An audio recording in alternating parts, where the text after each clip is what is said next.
Soy el doctor Douglas Barros, docente de la Facultad de Ciencias de la Salud de la Universidad Técnica del Norte. Conmigo, durante este semestre un poco atípico, vamos a ver la asignatura de morfofisiología en la parte 1. Primero quiero solicitarles de la manera más comedida, tal como está mi compañero, que nos adaptemos a la nueva normalidad.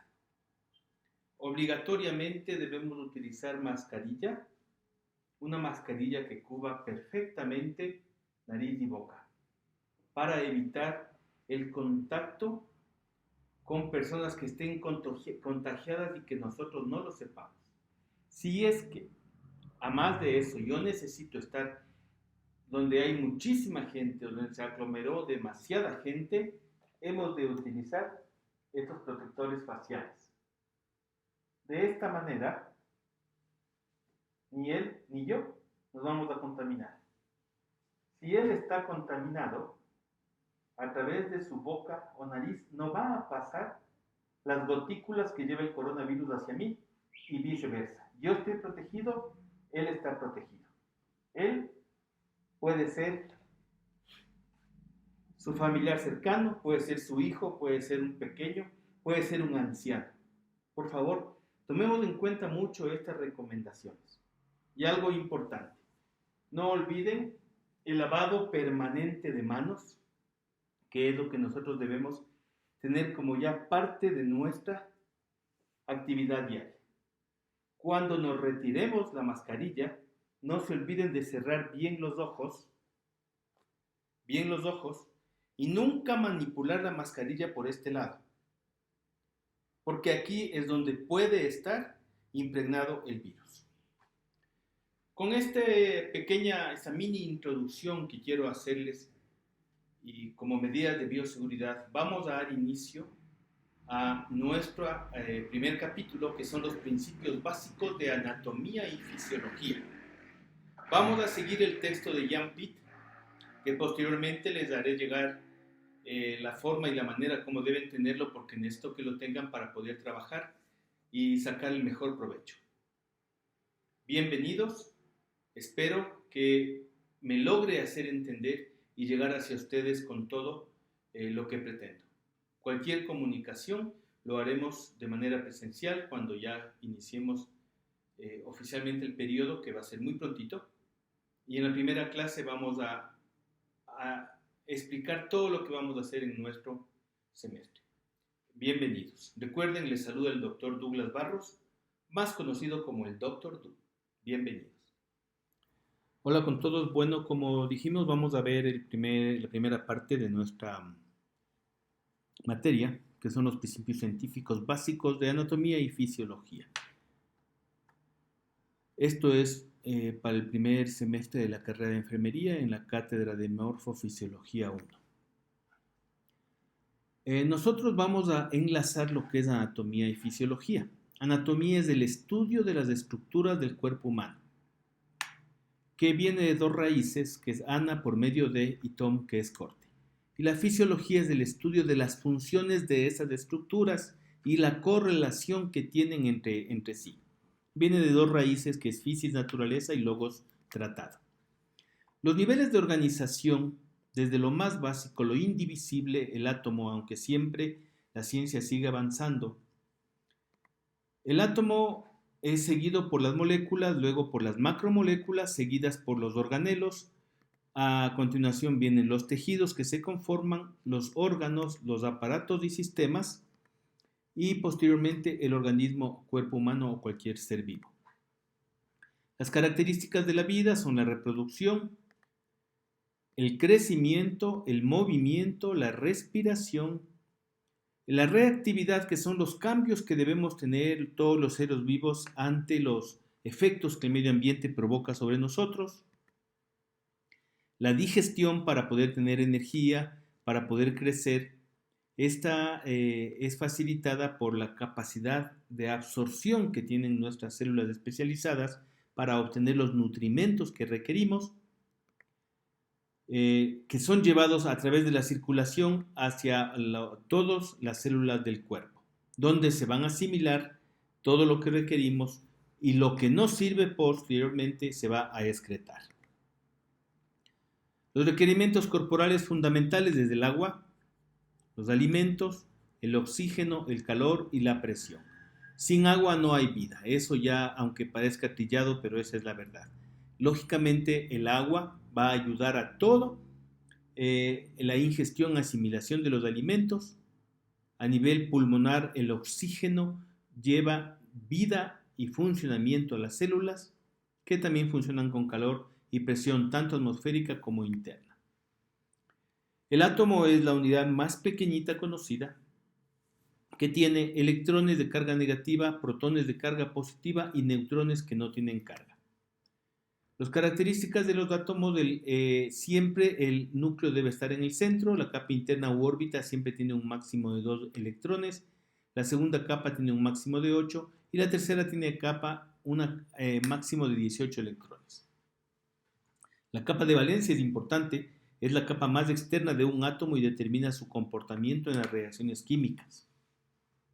Puede tener un máximo de 8 electrones de valencia que participan en los enlaces químicos. A cada átomo le corresponde un número atómico. Este número es la cantidad de protones que posee. Por ejemplo, el carbono tiene 6, por lo tanto su número atómico es 6. Un principio básico es que el número de electrones es igual al número de protones, lo que se debe a la electricidad. Esta igualdad de elementos hacen que se cancelen entre sí y esto implica que se encuentre en un estado de equilibrio. El equilibrio del átomo es lo que impulsa la combinación de átomos para generar moléculas, que es el siguiente nivel de formación de seres vivos.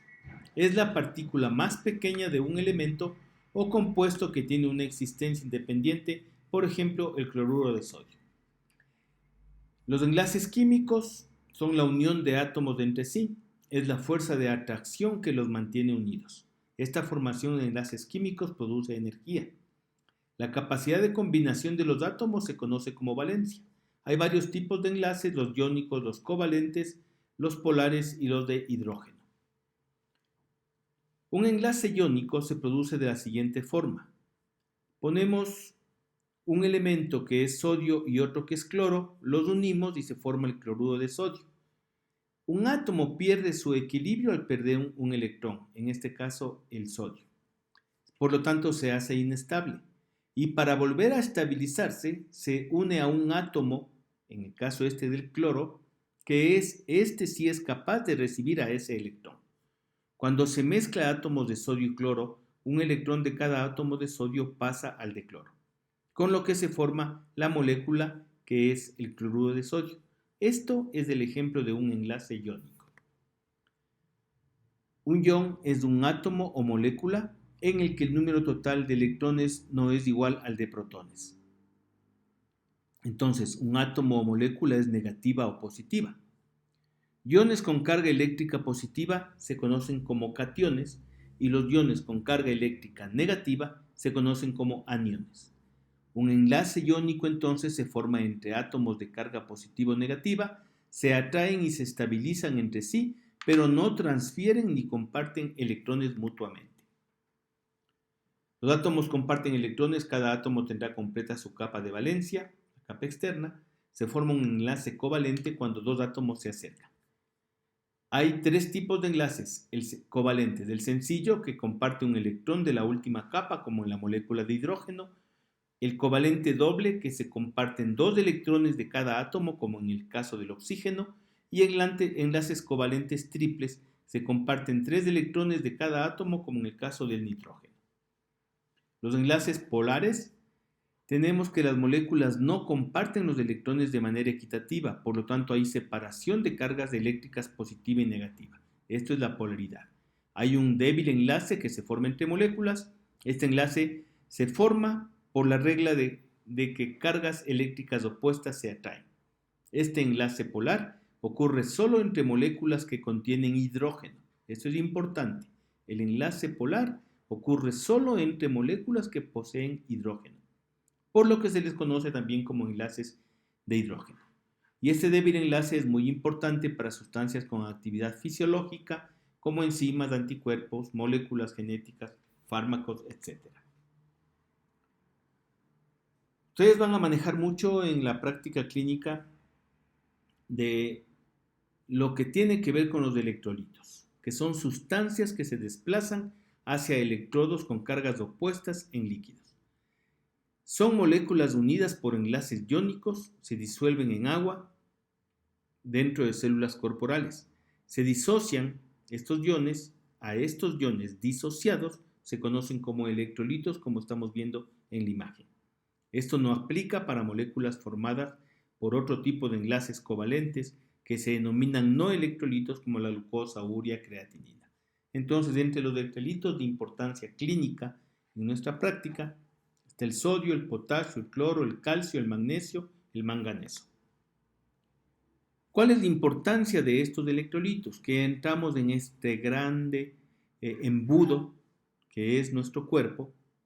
Estos controlan el proceso de la ósmosis, muchos son minerales esenciales y ayudan a mantener el equilibrio ácido-base. He ahí la importancia de los electrolitos. Los elementos constan de un solo tipo de átomo y no pueden separarse en nada más simple. Estos son algunos de los elementos del cuerpo humano, como el hierro, el hidrógeno, el carbono, el nitrógeno, el oxígeno, el fósforo, el azufre, el cloro, el sodio, el potasio, el calcio. Hay metales, dentro de estos elementos hay metales y no metales y metaloides. Las características de los metales es que conducen electricidad, donan electrones a otros átomos para formar moléculas y a temperaturas normales todos son sólidos, con la excepción del mercurio. Los no metales son malos conductores del calor y electricidad, aceptan electrones de átomos donadores, pueden existir en estado sólido, líquido o gaseoso. Los metaloides no son ni uno ni otro, se les llama semimetales. Tienden a presentar propiedades físicas y químicas de metales y no metales según su estado de oxidación. Ejemplos de metales, de algunos de los metales importantes para la práctica clínica: calcio, potasio, sodio. Y los no metales, el cloro, nitrógeno, oxígeno, carbono, azufre, fósforo. A más del cloruro de sodio, son importantes el bicarbonato de sodio, el cloruro de potasio.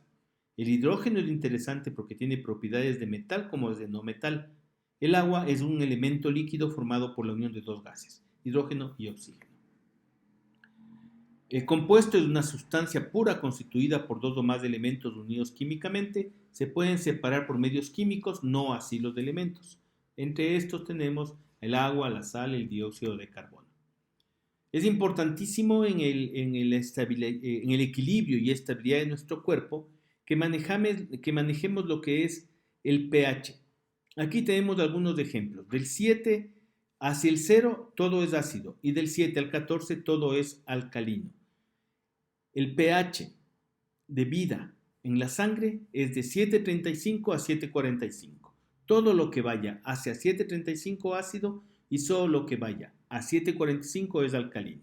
Y posteriormente haremos las interpretaciones necesarias en un examen que se llama gasometría, que lo que nos va a demostrar es el equilibrio u homeostasis del cuerpo humano, que es la tendencia del organismo para mantener un ambiente interno estable para lograr cierto tipo de equilibrio metabólico y fisiológico. Los mecanismos homeostáticos tenemos tres, son receptores, centro de control y efectores. Los receptores captan, cambian en ambientes de externo e interno y proporcionan información sobre los cambios al centro de control, el cual determina un valor en particular, como el del pH o la presión, y envía la información a los efectores que luego de recibir esta información del centro de control inducen respuestas dentro del ambiente interno del cuerpo para que se retomen los valores normales. De ahí nacen los que son las sustancias orgánicas e inorgánicas. Las orgánicas contienen carbono e hidrógeno, suelen ser más grandes que las inorgánicas, se disuelven en agua y líquidos orgánicos, incluyen carbohidratos como las azúcares, proteínas, lípidos o grasas y ácidos nucleicos que intervienen en la formación del DNA. Y las moléculas inorgánicas incluyen el agua, dióxido de carbono y sales inorgánicas. Suelen disolverse en agua o reaccionar con ella y además liberan iones. Las sustancias orgánicas, tenemos carbohidratos, los monosacáridos que pertenecen al grupo de los azúcares, aportan energía a las células y materiales que permiten la construcción de diversas estructuras celulares. Contienen carbono, hidrógeno y oxígeno. Los monosacáridos como glucosa y fructosa, aquí están algunos alimentos que lo contienen. Los disacáridos como sacarosa y lactosa, igualmente. Y los polisacáridos que aportan glucógeno y celulosa. Las grasas son solubles en solventes orgánicos, se usan como fuente de energía, pueden ser saturadas o insaturadas. Un grupo importante es el de los esteroles, en inglés steroids, que participan en la construcción de hormonas. El colesterol pertenece a ellos. Las proteínas formadas por aminoácidos, que son componentes estructurales del organismo, fuente de energía, también ayudan a las hormonas, receptores, enzimas y anticuerpos. Para nosotros poder entender todos estos términos, debemos hacer una convención y estudiar el mismo término en las unidades de medición, basados en los conceptos biocientíficos que son importantes para entender muchas de las medidas de nuestro cuerpo o las que utilizamos en salud. Primero debemos de entender, antes de leer cada una de las unidades de medición, las 7 propiedades de la materia que se han medido unas de otras. Es el tiempo, que mide la duración de un suceso, la longitud, que mide la distancia entre los objetos o de los objetos, la masa, que es la cantidad de materia de un cuerpo, el peso, que es la fuerza que esta masa ejerce por efecto de una aceleración, por ejemplo, la fuerza de gravedad. Corriente, que mide la cantidad de electricidad que pasa por un objeto, la temperatura, que es un indicador de la cantidad de calor de un cuerpo, la cantidad, el número de objetos o de unidades de alguna propiedad de un objeto, y la intensidad lumínica mide la brillantez de un objeto. Bien, con esto, señores estudiantes y señoritas estudiantes, van a hacer una actividad. En el texto de Jan Pitt, que es Anatomía y Fisiología para Enfermería, vamos a leer de las páginas 20 a la 23, donde están desglosadas las unidades de medida y un glosario de términos. Esto vamos a hacer el primer control de lectura. Posteriormente van a resolver los cuestionarios de actividades de la página 24 a 28 y con la indicación que yo lo haga, subirán al aula virtual escaneado, colocando nombre, apellido, paralelo y la fecha que estamos iniciando nuestro curso. Bien, espero que haya sido de utilidad. Recuerden que nos vamos a ver presencialmente en una fecha muy próxima y ahí pueden solventar todas las dudas que hayan tenido de esta presentación. Por lo tanto, es importante que tomen apuntes y nos lleven los términos que sean desconocidos para ustedes o lo que no les quedó claro. Muchísimas gracias por su atención.